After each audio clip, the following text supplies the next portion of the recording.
தமிழக வெற்றி கழகம் சிறுபான்மை கூட்டணி சேர்த்து இருக்கிறது பார்த்தா அவ்வளோ அழகா இருக்கு. எல்லாத்துக்கும் வாய்ப்பு கொடுத்துருக்காங்க. எல்லா பிற்படுத்தப்பட்டவர்கள், சிறுபான்மையினர் எல்லாத்துக்குமே இதில் ஒரு புதிய வாய்ப்பு. அப்போ இந்த வாய்ப்பை பயன்படுத்தி பாதிக்கப்பட்ட இந்த குடும்பத்துக்கு உடனடியான நிவாரணம் செய்வாங்க.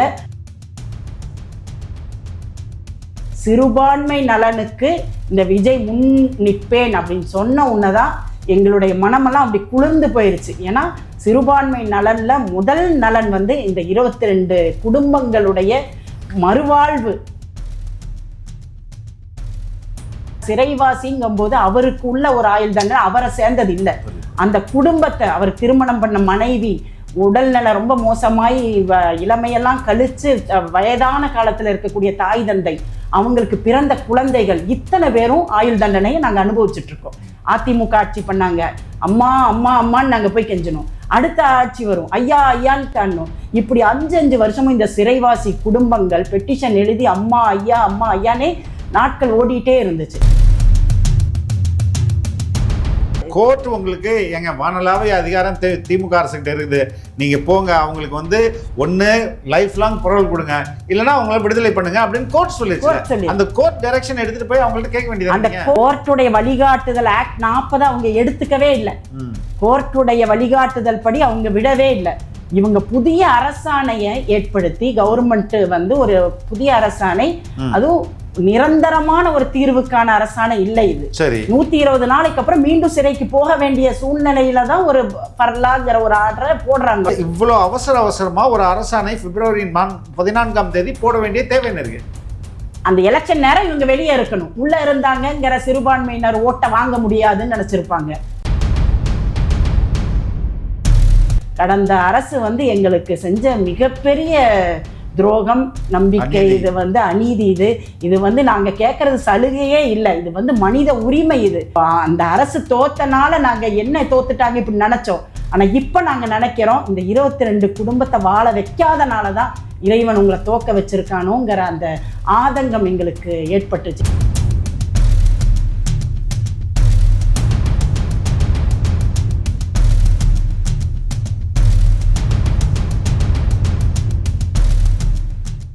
வணக்கம் மேடம். வணக்கம் சார். நீண்ட நாள் சிறையில் வாடும் இஸ்லாமிய கைதிகளை விடுதலை செய்வது அப்படின்றது எனக்கு தெரிஞ்சு ஒரு 10 வருஷமாக பேசிக்கிட்டே இருக்கிறாங்க. ஆனால் இடையில திமுக அரசு வந்து அவங்கள விடுதலை செய்தது, அதாவது விடுதலை என்னன்னா பரோலில் அனுப்பிச்சாங்க, பர்மனெண்ட்டாக பரோலில் இருக்கிற மாதிரியே பண்ணியிருந்தாங்க அப்படின்லாம் செய்திகள் வந்தது. இது எந்த அளவுக்கு உண்மை? இப்போ என்ன நடந்திருக்கு? தொடக்க காலம்னு சொல்லும்போது 1997 நவம்பர் கலவரம் தான் முதல்ல தொடக்கமான இந்த நிகழ்வுக்கு ஒரு பெரிய ஒரு இது. அந்த நிகழ்வப்போ அந்த காலத்தப்போ எப்படின்னா, ஒரு கான்ஸ்டபிள், நம்ம போக்குவரத்து துறை ஒரு கான்ஸ்டபிள் வந்து இறக்கப்படுறாரு. ஒரு 3 பசங்க சேர்ந்து அதுக்கான ஒரு சட்ட ரீதியான ஒரு இது இல்லாமல் பண்ணியிருக்காங்கங்கிறது தான் முதல்ல தொடங்கப்பட்டது இங்கே கோவை மாவட்டத்தில். அதில் வந்து 3 பேர் அந்த சகோதரர்கள் அதில் இருக்காங்கங்கிறத வந்து கரெக்டாக கொண்டு போய் அரெஸ்ட் பண்ணி அவங்கள வந்து இது பண்ணிட்டாங்க. ஆனால் அதோடு அது நிறுத்தாமல் அவங்க என்ன பண்ணிட்டாங்கன்னா, போலீஸ் காவல்துறையும் காவியும் ஒன்றா கலந்து கோவை மாவட்டத்தை சூறையாடணும்னு சொல்லிட்டு திட்டமிட்டு நவம்பர் 29ஆம் தேதி 19 இஸ்லாமிய இளைஞர்கள், சும்மா வேலைக்கு போய் திரும்பி வரக்கூடிய இளைஞர்களை சுட்டு குவிச்சு தள்ளுனாங்க. அந்த மாதிரி 1500 கோடிக்கு மேலே இருக்கிற இஸ்லாமிய நிறுவனத்தை வந்து சூறையாடி தள்ளினாங்க. வீடுகளை பூந்து திருட்டு இதுவும் நடந்துச்சு. இதுக்கு எதிர்மறையான ஒரு சம்பவம் தான் 1998 பிப்ரவரி 14 கோவை குண்டு வெடிப்புங்கிறது. இதை வந்து கோர்ட் மூலியமாக நீதிமன்றம், கீழ் நீதிமன்றம் இவங்க எல்லாத்துக்குமே ஜட்ஜ்மெண்ட் கொடுக்கும்போது அந்த ஜட்ஜ்மெண்ட்லேயே என்ன சொல்லியிருக்காருன்னா, இவங்க வந்து வெளிநாட்டு சதியோ இல்லை வெளிநாட்டிலேருந்து பயிற்சி பெற்று வந்தவங்களோ இல்லை, இது வந்து ஒரு கலவரத்துக்கு எதிர்மறையாக ஆற்றிய ஒரு இதுதான். ஆனால் சட்ட ரீதியான அது தவறுதல் இருந்தாலும் இது ஒருத்தர் செஞ்ச இதுக்கு வேண்டி திருப்பி அடிங்கிற மாதிரி தான். இது வந்து ஒரு கோஷ்டி மோதல், இது அந்த மாதிரி தான் பார்க்கணும். இவங்களை வந்து மரண தண்டனை கொடுக்கறதுக்கு இவங்க அந்த அளவு குற்றவாளிகள் இல்லைன்னு சொல்லி தான் ஆயுள் தண்டனை விதிக்கப்பட்டாங்க. எந்த நீதிமன்றத்தில்? கோவையில் பாம் பிளாஸ்டுக்கு வேண்டிய ஒரு ஸ்பெஷல் நீதிமன்றம் கீழ்கோர்ட்டில் கொடுத்து ஒரு 60 பேர்த்துக்கு மேலே விடுதலையும் அளிக்கப்பட்டாங்க. இது எப்போன்னா 10 ஆண்டு காலம் அவங்க சிறையில் கழிச்சதுக்கு அப்புறம் தான் அவங்களுடைய அந்த விசாரணை முடிந்து அவங்க 6 ஆண்டு 5 ஆண்டுன்னு தண்டனை பெற்று விடுதலை பெறாங்க. ஒரு சிலவங்க விடுதலையும் அளிக்கப்படுறாங்க. ஆனால் 10 ஆண்டு இருந்து 8 வருஷம்தான் அவங்களுக்கு தண்டனைன்னு சொன்னால் மீதி இருந்த 2 ஆண்டுக்கு எந்த நிவாரணமும் இல்லை, மறுவாழ்வு இல்லை, எதுவுமே இல்லை. கேட்க போனால் அவங்க நீங்கள் 8 வருஷத்தில் வெளியே போகிறதே பெருசு, யாரும் சத்தமில்லாமல் வெளியே போயிருங்க அப்படிங்கிற மாதிரி இதாகிருச்சு.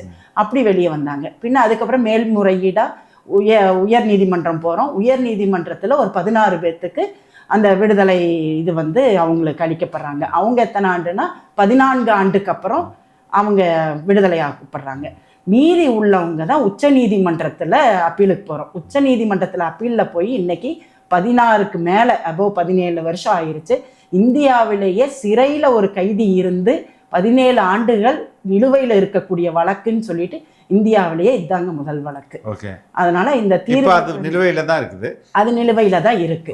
நிலுவையில இருந்தாலும் விடுதலை செய்யலான்னு சொல்லிட்டு கலைஞர் ஆட்சியில பல அந்த கோர்ட்டுடைய வழிகாட்டுதல் படி நிறைய சிறைவாசிகள் விடுதலையாக்கப்பட்டிருக்காங்க. இந்த கோவை குண்டுவெடிப்பை சேர்ந்த நபர்களே 13 பேர் 13 ஆண்டு கொடுத்தாங்க. அவங்க எல்லாருமே இன்னொரு 6 மாசத்துல விடுதலை ஆகி போயிடுவாங்க தான். அவங்களோட வழக்கு உயர்நீதிமன்றத்தில் நிலுவையில் இருக்கும் போதே கலைஞர் ஐயா அவங்கள விடுதலை பண்ணாங்க. இந்த மாதிரி நிலுவையில் இருந்தாலும் விடுதலை செய்யப்படலாங்கிற கோர்ட் வழிகாட்டுதல் அவங்களுக்கு இருக்குங்க. இப்போ திமுக அரசு வந்த பிறகு எல்லாரையும் பரவலில் அனுப்பிச்சாங்க அப்படின்னு சொன்னாங்க. அதுக்கப்புறம் மறுபடியும் நான் கேட்பேன், திடீர் பரவலில் வந்தவங்கள மறுபடியும் ஜெயிலுக்கு அனுப்பிச்சிட்டாங்க அப்படின்னு சொல்றாங்க. என்ன நடந்தது மேடம்? தொடர்ந்து 27 ஆண்டுகள் கடந்து வந்துட்டே இருந்தோம். 27 ஆண்டுக்கு அப்புறம் தான் நாங்கள் ஹைகோர்ட்டில் ப்ரீ மெச்சூர் ரிலீஸ், இவங்களுக்கு முன்விடுதலைக்கு தகுதியானவங்க இவங்க, அதனால முன்விடுதலை இந்த அரசு பண்ணுறதுக்குன்னு கொடுக்கலாம், அது வரைக்கும் எங்களுக்கு பரோல் கொடுங்கன்னு சொல்லிட்டு 2ஐயும் மென்ஷன் பண்ணி நாங்கள் உயர் நீதிமன்றத்தை நாடி போகிறோம். அது போகும்போது ஆனால் கோர்ட் எங்களுக்கு விடுதலை கொடுக்க முடியாது. ஏன்னா நாங்கள் ஆயுள் தண்டனை பெற்றவங்கன்னு சொல்லி கோர்ட்டு கொடுத்தது இப்போ விடுதலை பண்ண முடியாது. அது யாருக்கு முழுமையான அதிகாரம் இருக்குன்னா தமிழக அரசுக்கு தான் இருக்குது. தமிழக அரசோட நோ அப்ஜெக்ஷன் அஃபிடவிட்டோட வந்தனால தான் கோர்ட் எங்களுக்கு தொடர்ந்து பரோல் கொடுத்துட்டு இருந்தாங்க. 3 மாத பரோலா நாங்க 2 ஆண்டு கொடுத்தாங்க. இந்த மாதிரி 22 பேத்துக்கும் கொடுத்துருக்காங்க. இந்த 22 பேர் எத்தனை ஆண்டுகள் சிறையில்? 28 ஆண்டுகள் நிறைவு பெற்றோம். 28 வருஷம் ஜெயில நிறைவு பெற்றவங்களுக்கு இந்த பரோல்ல கோர்ட் ரெக்கமெண்ட் பண்ணுதா? கோர்ட்ல நாங்க போடுற பெட்டிஷனு கோர்ட்ல போடும்போது கவர்மெண்ட் நோ அப்ஜெக்ஷன் கொடுக்குறாங்க. நோ அப்ஜெக்ஷன் கொடுக்கும்போது ஏன்னா முன்விடுதலைக்கு 20 ஆண்டுக்கு மேலே இருந்துட்டாலே அவங்க தகுதி பெற்றவங்கிறதுனால இவங்க கவர்மெண்ட் நோ அப்ஜெக்ஷன் அஃபிடவிட்டோட கொடுக்குறாங்க. அப்போ கோர்ட் அதை எடுத்துட்டு நாங்கள் பரோல் கொடுக்குறோம் அப்படின்னு சொல்லிட்டு 3 மாத பரோலா எக்ஸ்டெண்ட் ஆகி 2 ஆண்டுகள் அவங்க வெளியே இருக்காங்க. அதில் தான் பாஷா பாய்லாம் வந்தார். பாஷா என் தந்தை உட்பட. ஆமா, என் தந்தை தான் பாஷா பாய். அவர் தான் A1 தலைவர். அவரே இறந்துட்டாரு. அவர் இறந்ததுக்கு அப்புறம் என் கணவர் அவரெல்லாம் 163வது அக்யூஸ்டா தான் இதுல சேர்த்துனாங்க. கோவை சிறையில ஒரு நைட் மட்டும் நான் இருந்தேன். அப்ப அந்த பாஷா பாய் செல்ல ரெடி பண்ணி இவர் அங்க போடு அப்படின்னாங்க. அப்பதான் நான் யார் பாரு அது ஒரு எனிவே அது எனக்கு நடந்தது. நான் ஒரு நாள் அந்த செல்லில் இருந்தேன், கோவை சிறையில், அந்த பர்டிகுலர் செல்லில் இருந்தேன். என் தந்தை தான் 84 வயசை கடந்தவரா இருந்தாருங்க. சமுதாய வழக்குல வேண்டி இது பண்ணி இருந்தாரு. அவருக்கு எந்த விதமான அரசியல் இதோ இல்லை எந்த அந்த வருமான இதுக்கு வேண்டி இல்லை, சமுதாயத்தை ஒருத்தர் இழிவுபடுத்துறாங்கங்கிற அந்த இதுக்கு வேண்டியே சிறை வாழ்க்கையே 45 ஆண்டு காலம் சிறை வாழ்க்கையிலேயே கழிச்சாரு.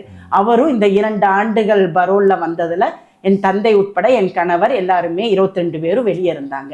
அதுல என் தந்தை அந்த பரோல்லையே கடைசி வரைக்கும் விடுதலைய பெட்டிஷனா திமுகக்கும் அதிமுகக்கும் ஆட்சிகள் மாற்றம் ஏற்பட பெட்டிஷன் எழுதியே கடைசி வரைக்கும் ஒரு கைதியாக மண்ணறையில அடைக்கப்பட்டாங்க. என் தந்தை உட்பட 6 பேர் அப்படி சிறையில் இருந்து விடுதலையே அளிக்கப்படாம மண்ணறையில சிறை கைதிகளாவே அடைக்கப்பட்டிருக்காங்க. இப்போ கணவர் எங்க இருக்காங்க? இப்போ என் கணவர் உட்பட இப்ப 22 பேர் மீண்டும் சிறையில இருக்காங்க. எப்படி போனாங்க? அந்த 3 மாசம் கொடுத்து 2 ஆண்டுகள் ஆயிருச்சு.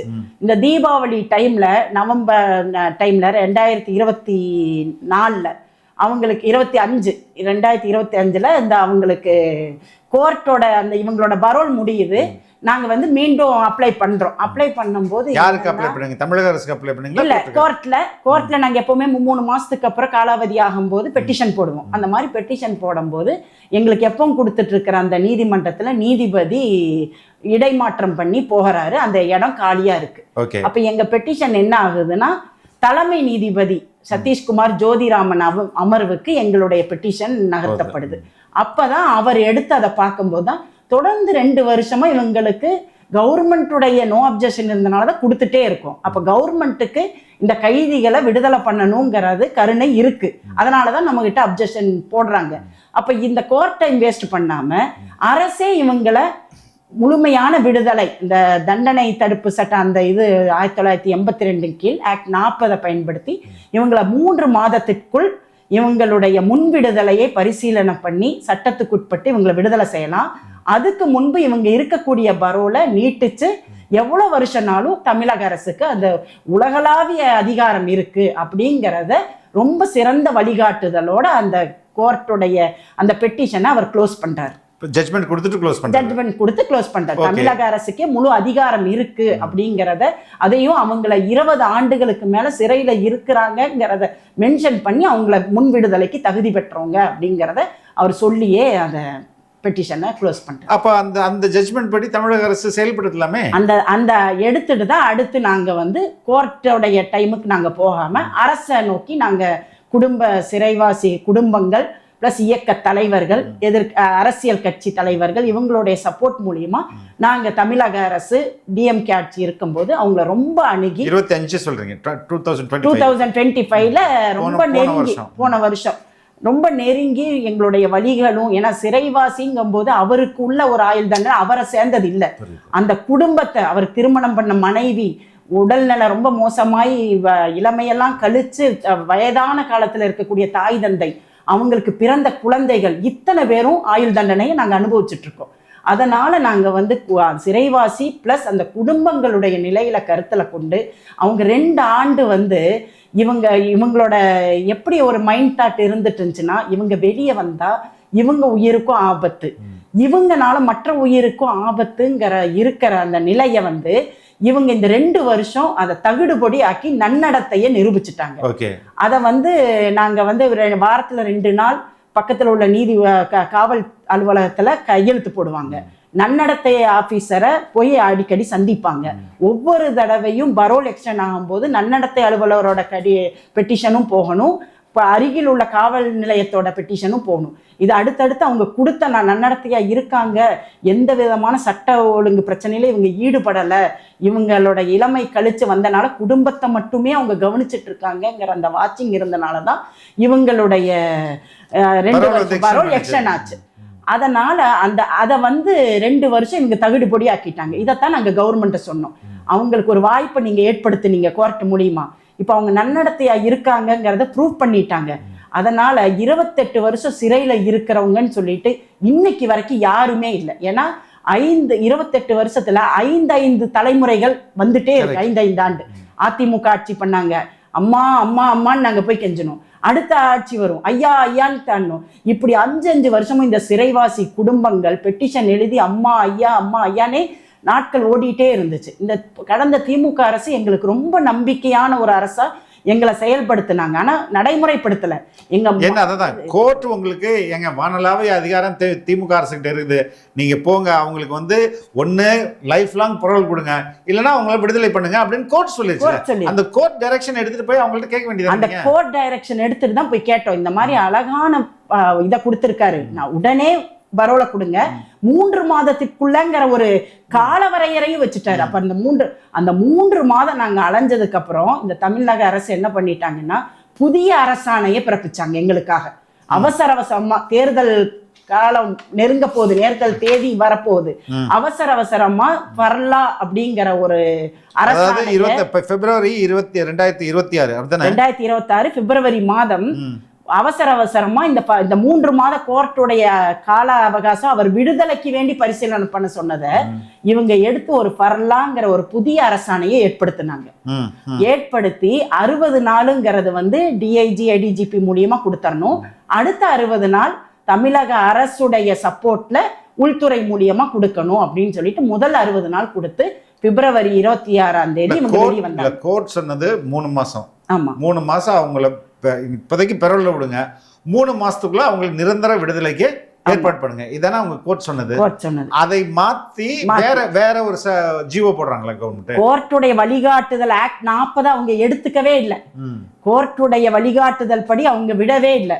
இவங்க புதிய அரசாணையை ஏற்படுத்தி கவர்மெண்ட் வந்து ஒரு புதிய அரசாணை, அதுவும் நிரந்தரமான ஒரு தீர்வுக்கான அரசாணை இல்லை. இது 120 நாளைக்கு அப்புறம் மீண்டும் சிறைக்கு போக வேண்டிய சூழ்நிலையில தான் ஒரு பர்லாங்கிற ஒரு ஆர்டரை போடுறாங்க. அந்த ஆர்டர் என்ன சொல்லுது? அந்த ஆர்டர் வந்து 60 நாள். அந்த 60 நாள் வந்து டிஐஜி ஏடிஜிபி இவங்களுடைய குழுவா தேர்ந்தெடுத்து 60 நாளை கொடுக்கலாம்.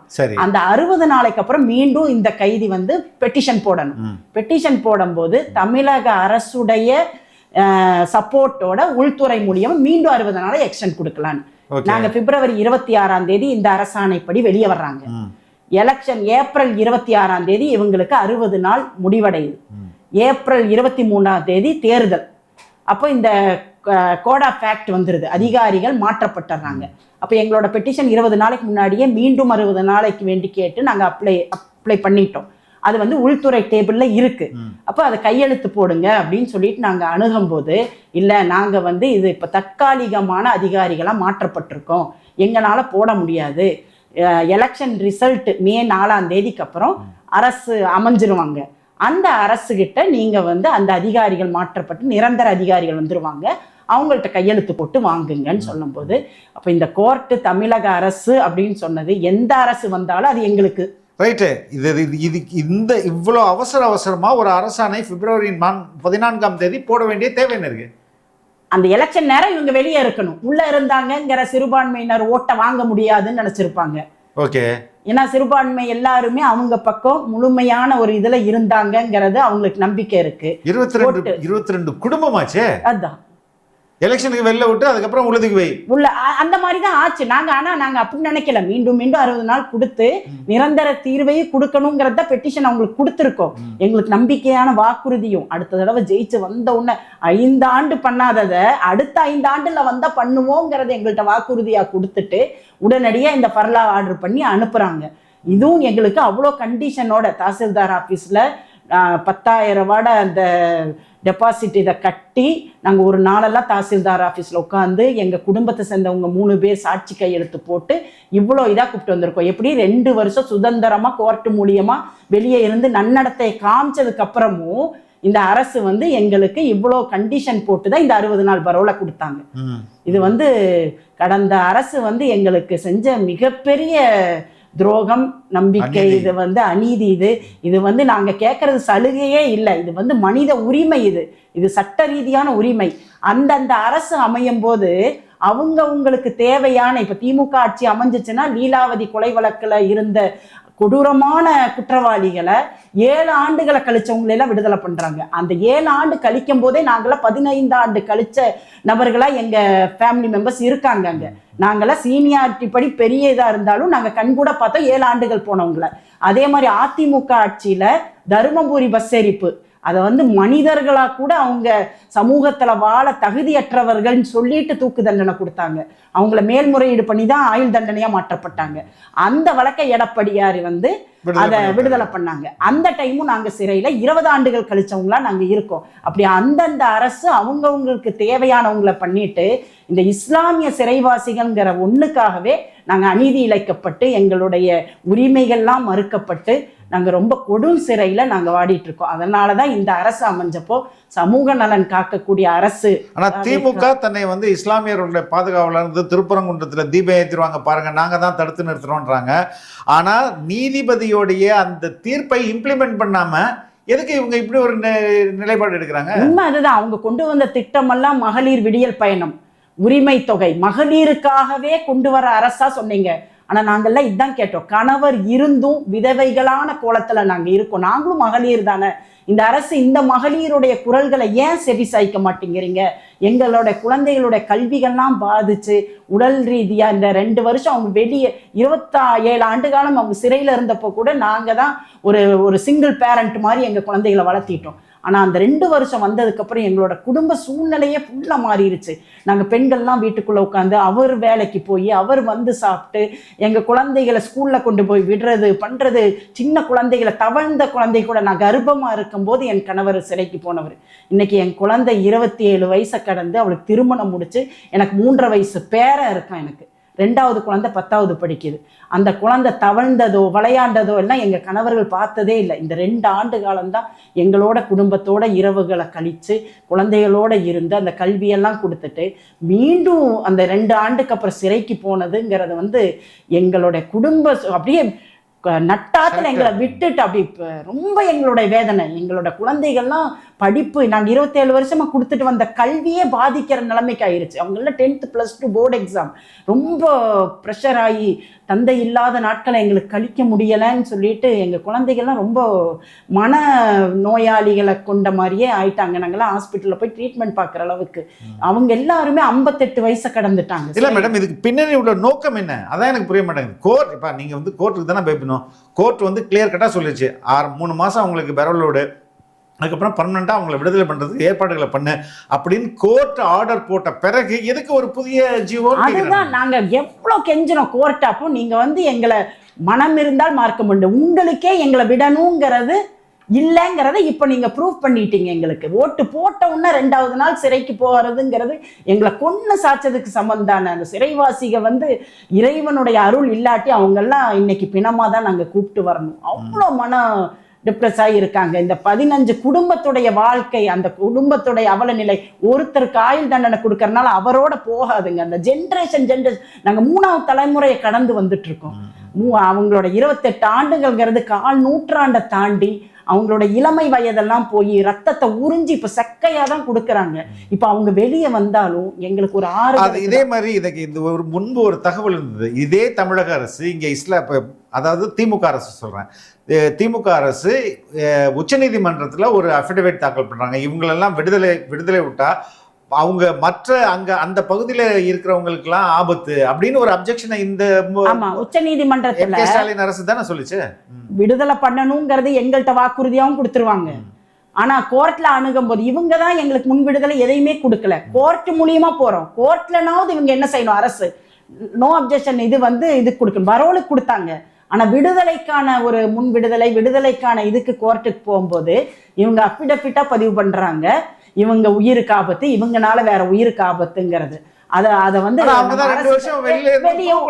ப்ரூவ் பண்ணிட்டோம். நாங்க தகுடுபடி ஆக்கிட்டோம். இவங்கனால சமுதாயத்துல ரொம்ப முன்னுதாரணக்காரங்கிறத இளைஞர்களுக்கெல்லாம் இப்படி போனா வாழ்க்கையே இழந்துருவோம் தம்பி, நம்ம குழந்தைகள்லாம் பாதிக்கப்படுவாங்கங்கிறத தான் உணர்ந்ததை சொல்றதுக்கு சமுதாயத்துக்கு இவங்க ரொம்ப முன்னுதாரணமானவே இருப்பாங்க. சமுதாயத்துக்கு ரொம்ப தேவைப்படக்கூடியவங்களா இருக்காங்க. இவங்க வந்த உயிருக்கு ஆபத்துங்கிறதெல்லாம் தகுடுபடி ஆக்கி 2 வருஷம் ரொம்ப நன்னடத்தையா எந்த விதமான சட்ட இதுக்கும் போகாம அவங்க என்னென்ன கண்டிஷன் போட்டாங்களோ அதை எல்லாமே ஃபாலோ பண்ணி மீண்டும் சிறைக்கு எப்படின்னா யாருமே ஒரு செய்தியா கூட வந்துருங்க டைம் ஆயிடுச்சுன்னு கூட சொல்ல மாட்டாங்க. 4 மணிக்கு போற இடத்துல 3:30 மணிக்கே சிறை கிட்ட போய் நின்று அவங்களா தானாவே போயிடுவாங்க.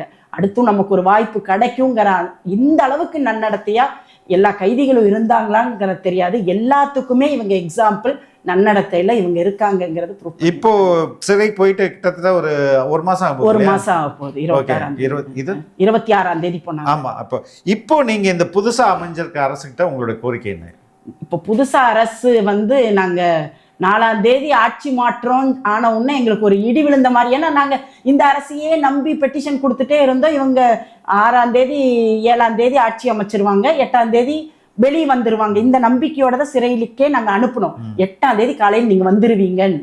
ஆட்சி மாறின உடனே எங்களுக்கு எப்படி இது? ஆனா நாங்க தேர்தல் அறிக்கை குழுல டிவிகே விசில் அவங்கள்ட்டையும் போய் விஜய் அவங்க குரூப்டையும் போய் நாங்கள் இந்த மாதிரி சிறைவாசிகள் ஒவ்வொரு அரசுகிட்டையும் வஞ்சிக்கப்பட்டு துரோகம் இழைக்கப்பட்டவங்களா இருக்கோம். கண்டிப்பாக இந்த தமிழக வெற்றி கழகம் ஜெயிச்சு வந்துச்சுன்னா இது செய்யணும், பரிந்துரைக்கணும், இவங்களோட சிறைவாசி எங்கள் சமூகத்துக்கு இந்த ஒரே ஒரு பிரச்சனை தான், மீதி எல்லாம் எக்ஸ்ட்ரா தேவையாக தான். ஆனால் இந்த 22 குடும்பங்கள் வந்து ரொம்ப அவல நிலையாக இருக்குங்கிறத அவங்கள்ட்ட கொடுத்துருக்கோம்.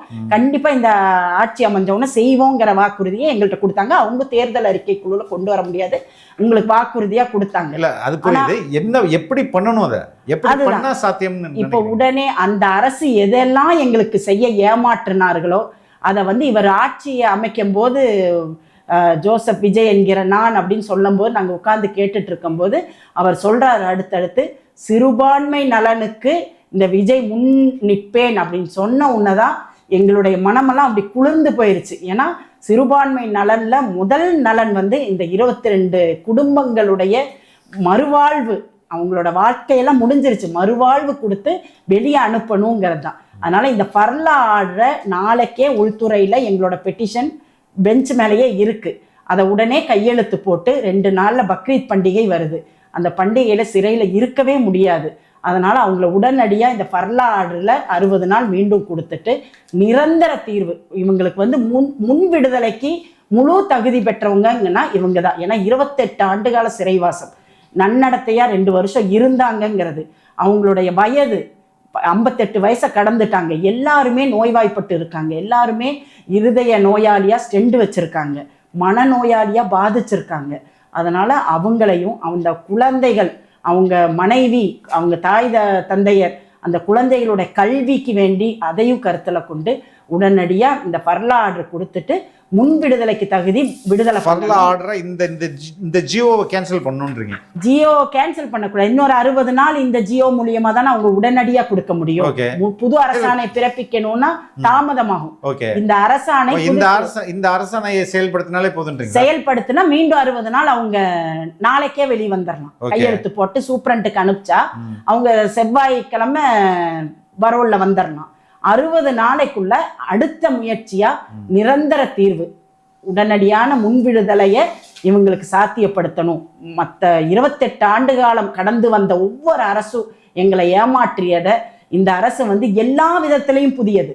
இளைஞர்களுடைய நாங்கள் நேற்று நிர்மல்குமார் சாரை சட்ட அமைச்சரை போய் பார்த்து கொடுத்துட்டு வந்தோம், செங்கோட்டையன் சாரை பார்த்து கொடுத்துட்டு வந்தோம். அவங்க எல்லாருமே நல்ல ஒரு இதை சொன்னாங்க, உடனடியாக என்ன இதில் செய்ய முடியும்னு கேட்டாங்க. இந்த ஃபர்லா ஆர்டரை அமுல்படுத்திட்டு அடுத்த இதை ஸ்டெப்பு நீங்கள் எடுக்கணும், நாங்கள் கண்டிப்பாக எடுப்போம்னு சொன்னோம். அப்போ நாங்கள் அந்த கோட்டை, புனித ஜார்ஜ் கோட்டைன்னு ஒவ்வொரு 5 ஆண்டு ஆட்சி இருந்தப்போ நாங்கள் கடிதம் எழுதி எழுதி எழுதி கைரேகையெல்லாம் தேஞ்சிருச்சு எங்களுக்கு. நேற்று தான் நாங்கள் அந்த கோட்டையை நோக்கி உள்ளே போனோம். பொதுமக்கள் மட்டுமே அந்த அரசுகளை, அமைச்சர்களை பார்க்க முடியுங்கிறத கண்கூட நிரூபித்து பார்த்தோம் நாங்கள். ஏன்னா எல்லா அரசு அப்பவும் இப்படி அமைச்சர்களை பார்த்துட முடியுமா பொதுமக்கள்னு எங்களுக்கு தெரியலை. நாங்களும் ஒரு பொதுமக்களாக, பாதிக்கப்பட்ட குடும்பமாக நாங்களும் போனோம். எல்லா அமைச்சர்களையும் சாதாரணமாக சந்தித்தோம், யாருடைய ரெக்கமெண்டு ஏஜென்ட்டுகளாக யாரையுமே வைக்கல, நாங்களாக போய் சந்தித்து குறைகளை சொல்லிட்டு வந்தோம். அப்போ எல்லாமே இளைஞர்களான ஒரு பட்டாளத்தை அந்த இடத்துல பார்த்தோம். அது பெரிய மாற்றம் நமக்கு. அது மாதிரி எங்களுடைய கோரிக்கையும் மக்களுடைய கோரிக்கையை நேரடியாக எடுக்கக்கூடிய அரசாக நாங்கள் பார்த்தோம். அதனால் எங்களுடைய கோரிக்கையும் இந்த விஜய் சார் வந்து எடுத்து, சட்ட அமைச்சர் அவங்களும் எடுத்து, இதுக்கு நிரந்தர தீர்வு, எல்லாமே புதுசு. அப்போ எங்களுடைய வாழ்க்கையும் நீங்கள் கண்டிப்பாக புதுப்பிப்பீங்க. இந்த 22 குடும்பத்தை இப்போது அந்த அரசு தோத்தனால நாங்கள் என்ன தோத்துட்டாங்க இப்படி நினச்சோம். ஆனால் இப்போ நாங்கள் நினைக்கிறோம், இந்த 22 குடும்பத்தை வாழ வைக்காதனால தான் இறைவன் உங்களை தோக்க வச்சிருக்கானோங்கிற அந்த ஆதங்கம் எங்களுக்கு ஏற்பட்டுச்சு. ஏன்னா ரொம்ப எங்களை நம்பி துரோகம் பண்ண மாதிரி பண்ணிட்டாங்க ஒவ்வொரு அரசும். அதனால் இந்த தமிழக வெற்றி கழகம் சிறுபான்மை கூட்டணி சேர்த்து இருக்கிறது பார்த்தா அவ்வளோ அழகாக இருக்குது. எல்லாத்துக்கும் வாய்ப்பு கொடுத்துருக்காங்க, எல்லா பிற்படுத்தப்பட்டவர்கள், சிறுபான்மையினர் எல்லாத்துக்குமே இதில் ஒரு புதிய வாய்ப்பு. அப்போ இந்த வாய்ப்பை பயன்படுத்தி பாதிக்கப்பட்ட இந்த குடும்பத்துக்கு உடனடியான நிவாரணம் செய்வாங்க. செஞ்சு இந்த அரசெல்லாம் செய்யாத ஒன்றை நாங்கள் செஞ்சோங்கிறத உடனடியாக நிரூபிக்கணுங்கிறத இந்த அரசிட்ட நான் கோரி. உங்களுடைய நெடும் போராட்டம் நிச்சயம் வெற்றி அடையும் மேடம். ரொம்ப ரொம்ப நன்றி.